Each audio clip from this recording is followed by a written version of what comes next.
கூடுதல் விவரங்களை செய்தியாளர் ரகுமான் வழங்கிட கேட்கலாம். ரகுமான் வணக்கம். இந்த ஓட்டுநர் மீது என்ன நடவடிக்கை மேற்கொள்ளப்பட்டிருக்கிறது? பயணிகள் பாதுகாப்பாக தான் பயணம் செய்தார்களா? விவரங்கள் என்ன? வணக்கம். திருப்பூர் மாவட்டம் உடுமலைப்பேட்டையிலிருந்து வீரம்பட்டி செல்லக்கூடிய 4ஆம் எண் அரசு பேருந்துல ஓட்டுநர் செல்போன் பேசியபடியே நீண்ட நேரமாக ஒற்றை கையாலேயே பேருந்தை இயக்கி சென்றுள்ளார். பொதுமக்களுக்கு ஆபத்தை விளைவிக்கும் வகையில் அந்த பேருந்து ஓட்டுநர் பேருந்தை இயக்கியதை பேருந்தில் பயணம் செய்த பயணி ஒருவர் வீடியோவாக பதிவு செய்து சமூக வலைதளங்களிலே பகிர்ந்துள்ளார். எத்தனையோ சம்பவங்கள் இது போன்று நடந்தாலும் தொடர்ச்சியாக துறை ரீதியாக அவர்கள் தண்டிக்கப்பட்டாலும் கூட ஓட்டுநர்கள் மிகவும் அஜாக்கிரதையாக செயல்படுவது கண்டிக்கத்தக்கதென பலரும் கண்டனத்தை தெரிவித்து வருகிறார்கள். இந்த ஓட்டுநர்கள் மிக சாவகாசமாக எந்த விதமான பதட்டம் இல்லாமல் ஒற்றை கையாலே அவ்வளவு பயணிகள் இருந்த போதும் கூட ஒரு அஜாக்கிரதையாக அந்த பேருந்தை இயக்கியது கடுமையான கண்டனத்துக்குள்ளாகி வருது.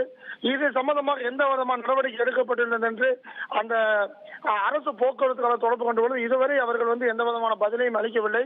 முதல் கட்டமாக அவருடைய பெயர் சந்திரசேகர் என்பது மட்டும் தெரிந்துள்ளது. மற்றபடி இது எந்த நடவடிக்கை என்பது இனி அடுத்த கட்ட நகர்வுகள் தான் தெரியும். தகவல்களுக்கு நன்றி ரகுமான்.